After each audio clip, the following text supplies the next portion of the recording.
Hello guys, meron tayong binaba ditong makina guys. So ito yung aming implant. So sa pang-dental. So implant made to guys. Nireklamo ng user is umiinit yung handpiece. Yung pinaka holder ng handpiece niya umiinit. So tingnan natin. So ito yung pinaka handpiece niya guys. Umiinit to. So hindi naman daw dati ganun. So, isa sa mga cause ng mga ganito guys, yung sa sobrang nagkakaroon ng mga residue kasi yung ating mga handpiece. Kaya kailangan talaga yung lilinisin. So, dapat yan, lilinisin na every time na gagamit ka. So,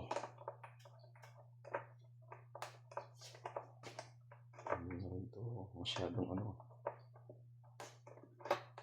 mahirap na ilagay yung kanyang handpiece. So, tinireklamo niya. Dati naman daw hindi siya umiinit.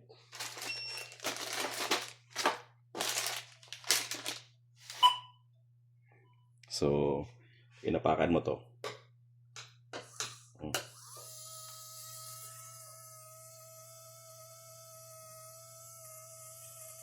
Ay, may sabit siya guys, oh. Naririnig ko ba yan? May sabit na yung niya, yung motor niya, kaya ayun, mainit na nga siya. So, lakas na mag-init guys. So, malakas na mag-init yung kanyang handpiece. Ayun, ang init na siya. So, hindi naman na siya So, tinitingnan ko siya. Makikita mo yung niya guys. Ay, hindi pala makita. So, tinatry ko siyang bugahan ng ito. Yung T1 spray na gamit namin. Para matanggal lang yung mga dumi-dumi. Ang itim. So, kasi guys, ito ginagamit to pang implant, pang barina, pang kot-kot ng So, may tendency na yung mga maliliit na residue pumapasok doon sa loob. So, isa yun sa mga nagkukos ng nag-i-stack to. Yan. Nag-i-stack to guys. Tapos ngayon, yung motor natin, meron ng sabit. Sumasabit na yung niya. Sumasabit na siguro yung rotor niya. Ay yung pinaka bearing niya, o may sabit na siya. Ayun, meron na siyang sabit eh. Wala pang handpiece yan. Lalo na pag nilagyan ko ng handpiece yan guys. Pag nilagyan ko pa ng handpiece yan, yung may force na talaga yung kanyang motor. Yan. So, lagyan din ng handpiece. Lalong malakas mag-init yan guys. Yan, malakas mag-init siya. So, as in. Ayun, malakas ang init na guys. So, titingnan natin yun sa ating temperature.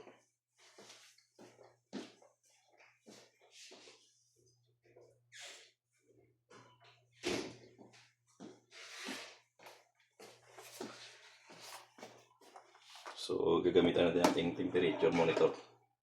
Kung gaano sa kainit guys. Ibaba ko lang tong hot switch para natin, maapakan natin doon sa baba. So, mag-hot switch tayo para ma-monitor ko yung temperature nito. Yan. So, papaandarin ko, titingnan ko yung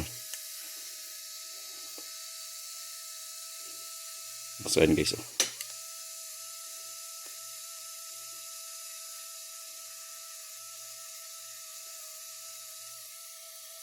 Lakas mag-init. 34 degrees now.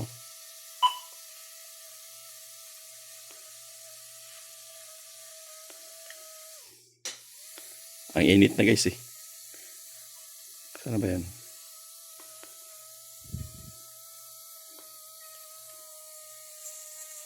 May sabit na ano. Alam mo ilang degrees na yan guys, oh? 46. Mainit na siya. So, kailangan kasi talaga din malayo guys. May distance kasi dapat to eh. Ayun, oh. Ang init na guys. Talagang hindi mo na mahawakan, no? So, ayun, oh. Sabi, sobrang init.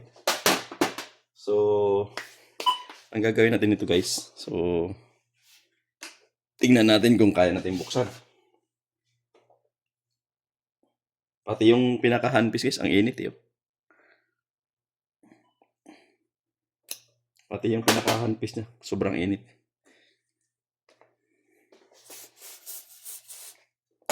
Kahit nilalagyan ko ng aking lubricant. Kasi ang umiinit guys yung motor. So, kailangan nating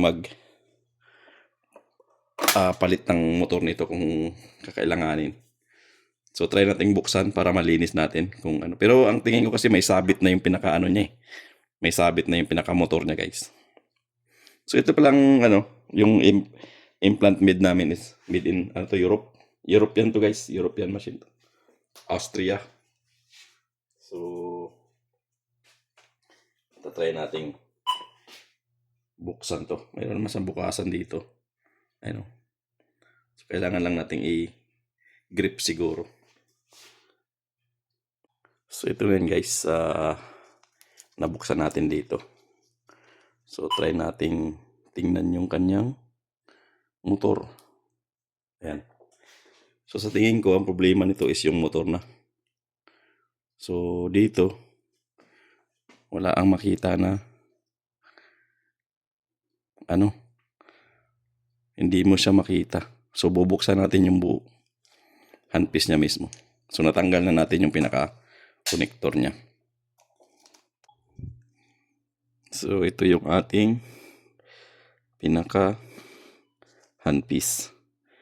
So, paano ba natin tanggalin to? Kailangan nating ikutin to guys para matanggal. Kailangan tigas.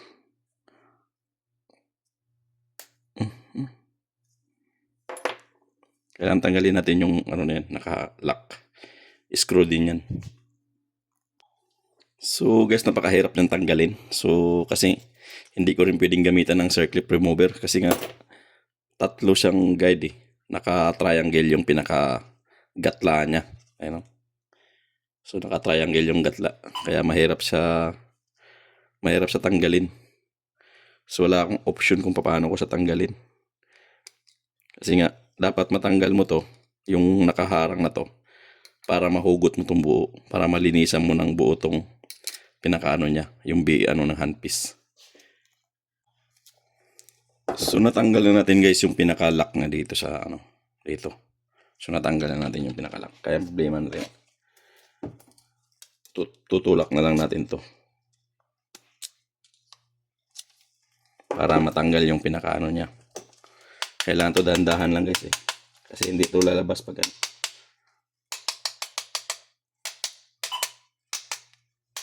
So matatanggal na lang to pag mo. Ayan o. So matatanggal na siya.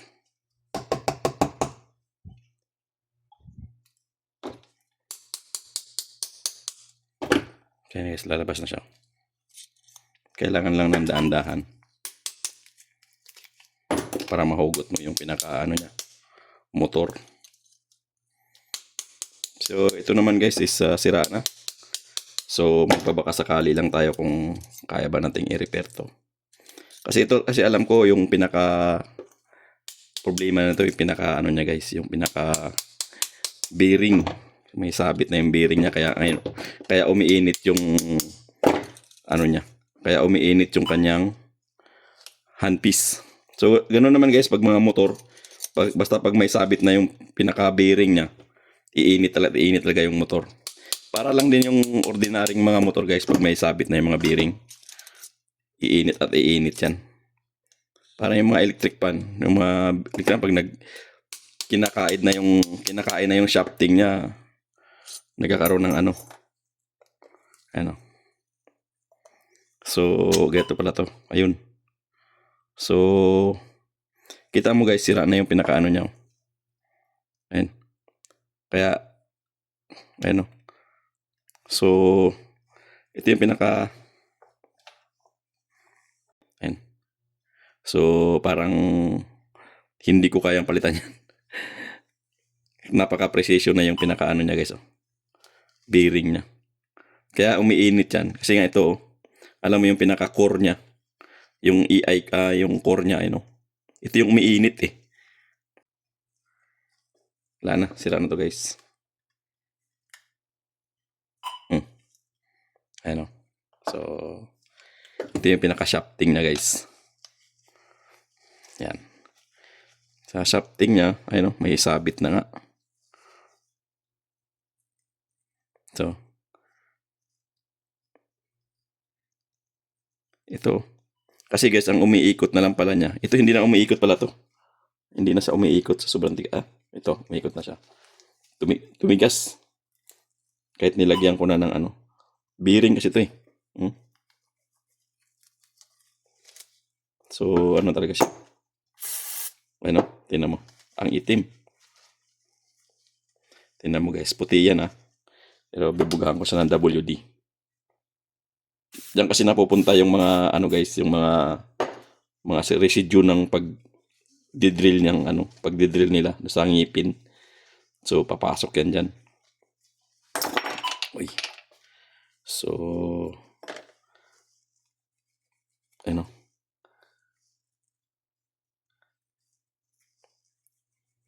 Wala na to. Ito malambot pa oh. Ito guys, malambot. Pero ito nag-stuck na. Ano? Stuck na siya. Tigas na eh. Parang nadurog na yung pinaka-bearing niya mismo. Kasi hindi na ang tigas na sa ikutin, hindi tulad nito, parang ano lang oh. Ayun oh, ang lambot sa ikutin oh. Ayun oh, ang lambot na ikutin. Ito hindi mo na maikot. Ayun oh. Tigas. So yun guys, ito muna, i-try ko muna siyang ibabad ng alcohol. Ayan. 70% na alcohol, ibabad ko muna sa dito. Para malaman natin kung matatanggal ba siya. Tapos saka ko sa ibabad ng ano. Saka ko sa ibabad guys ng ating WD-40. Yan. So babad muna natin yan mga ilang minuto. Mga isang oras siguro. Tapos saka natin lilinisin ng ano. So maganda yan guys kung meron akong ano, yung ultrasonic cleaner, mabilis sana yan. So wala akong ultrasonic cleaner. Meron akong ultrasonic cleaner pero malaki, nandun sa CSSD, pang ano yun, pang instrument. So pwede rin naman dun, kaya lang malayo. Tsagaan ko na lang munang linisin kung saan siya obra. Yan, ito nalinis ko na. So yung pinaka ano natin, core, ayan, nalinis na. So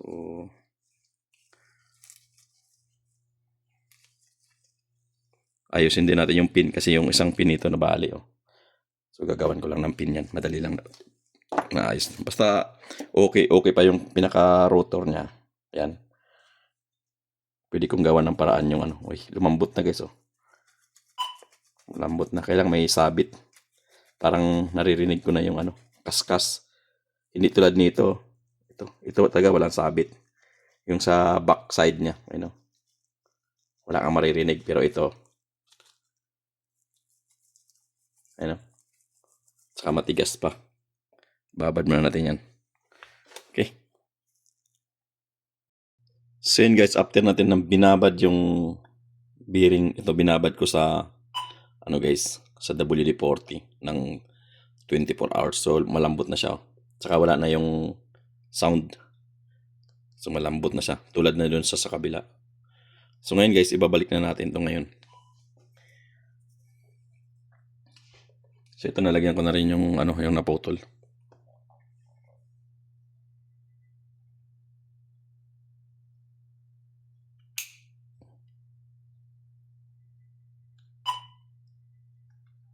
So, lagyan muna natin ng langis.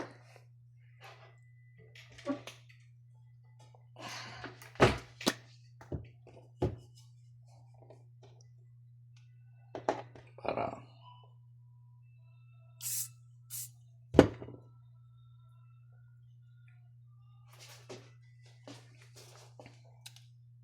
and then ito yung isuot doon, guys. Yan. Yun.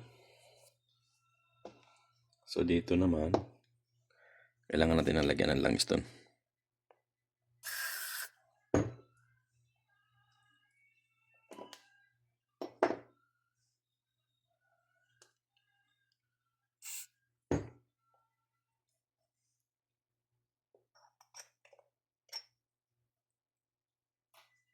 So, ito guys, may guide naman to.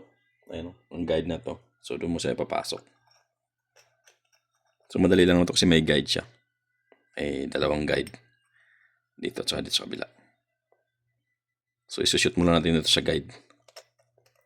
Kasi ito guys, napaka, ano to, precision tong handpiece na to. Actually, pag nasira, pag nasira, hindi na dapat nire-repair to eh. Kailangan wala akong pampalit. So, kailangan nating i-repair. So, pumasok na siya guys.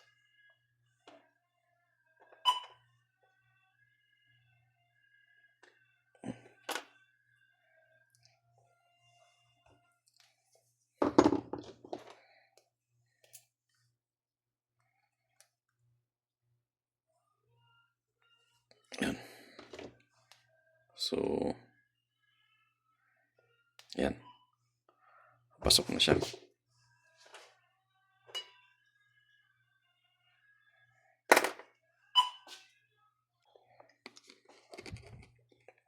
So, lagyan natin yung ating ring panghigpit.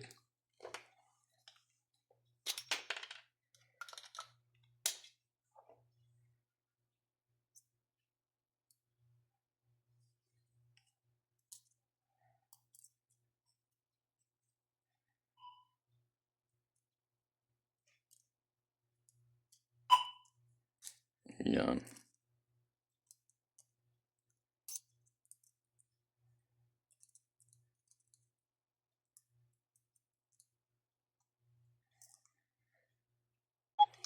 So, ito na guys, naibalik na natin yung ating lock. Ayan. Naibalik na natin yung ating lock. So, testing na lang natin guys kung gagana ba siya. Ikabit na natin yung ating connector.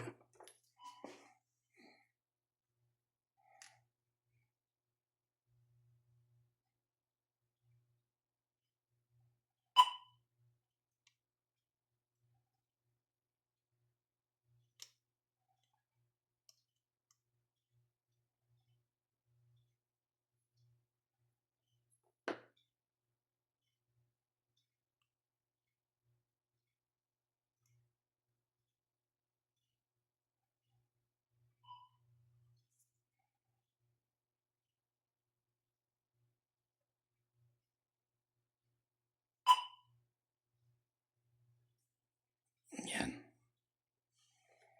So,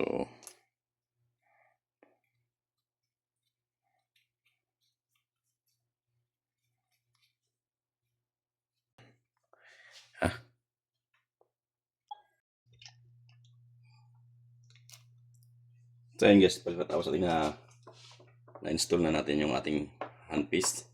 So, nahinang na rin natin yung ating nabaling connector. So, ayun na siya guys. So, pwede natin i-testing.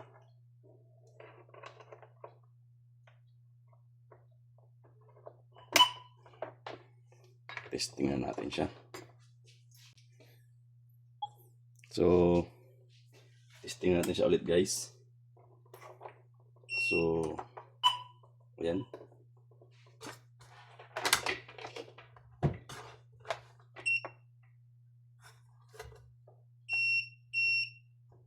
Ng tubig.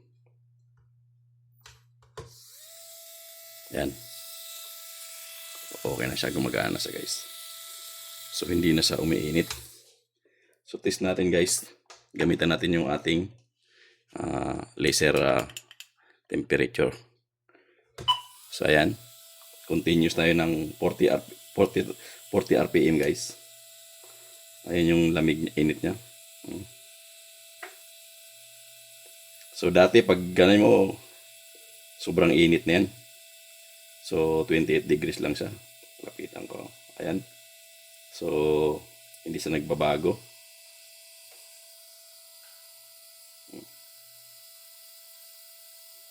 So ayan o. So hindi sa umiinit. So kita mo. Ayan. 27 degrees lang yung ano niya, temperature niya. So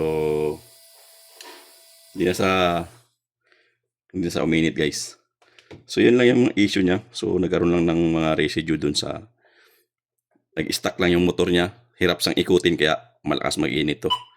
Kaya pag pinabayaan mo yun, sisirain niya yung control board niya. So dapat pag mga ganun, palitan nyo na handpiece or i-repair nyo na lang. Mari-repair man kasi matatanggal man dito. So madali lang naman siya tanggalin dito. Ang problema, ingatan nyo lang yung mga pin na mabali. Kasi ako, nabali yung isang pin. Kaya hininang ko pa sa ulit, dinugtong ko siya. So umukay naman siya. So tingnan natin lagyan ng ating itong handpiece So kung umiinit pa siya. So meron ba ako dito yung pang brush? So wala akong tip dito. So tingnan na lang natin. Kahit wala siyang tip. Ayan o. So tingnan natin ulit kung umiinit.